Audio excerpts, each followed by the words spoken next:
Deputy CM Bhatti Vikramarka బీజేపీపై విమర్శలు గుప్పించారు. నిర్మల్ జిల్లాలోని ఏర్పాటు చేసిన ఆదిలాబాద్ పార్లమెంట్లోని 7 నియోజకవర్గాల ముఖ్య నాయకుల సమావేశంలో పాల్గొన్నారు. రానున్న ఎన్నికల్లో బీజేపీకి ఓట్లు వేస్తే గొంతు కోసుకున్నట్లే అవుతుందని వ్యాఖ్యానించారు.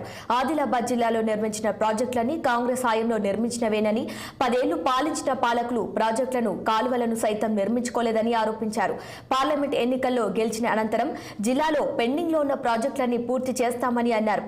జిల్లాలో ఉన్న ప్రధానమైన పోడు భూముల సమస్యలను పరిష్కరిస్తామని, ధరణి సమస్యలను పరిష్కరిస్తామన్నారు. అందరికీ సమాన హక్కులు కల్పించేలా రాజ్యాంగాన్ని మార్చేందుకు, రిజర్వేషన్లను ఎత్తివేసేందుకు బీజేపీ కుట్ర చేస్తోందని, బీజేపీ కుట్రను తిప్పికొట్టాలని పిలుపునిచ్చారు. పేదింటి ఆడబిడ్డకు కాంగ్రెస్ పార్టీ పార్లమెంట్ ఎన్నికల్లో టికెట్ ఇచ్చి అభ్యర్థిగా నిలబెట్టిందని, ప్రతి ఒక్కరూ ఆత్రం సుగుణకు ఆశీర్వదించాలని డిప్యూటీ సీఎం భట్టి విక్రమార్క కోరారు.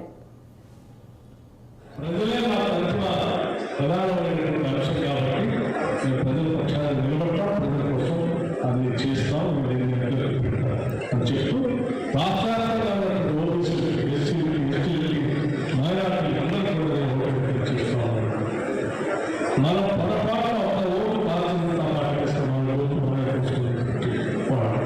అవుతాం. మన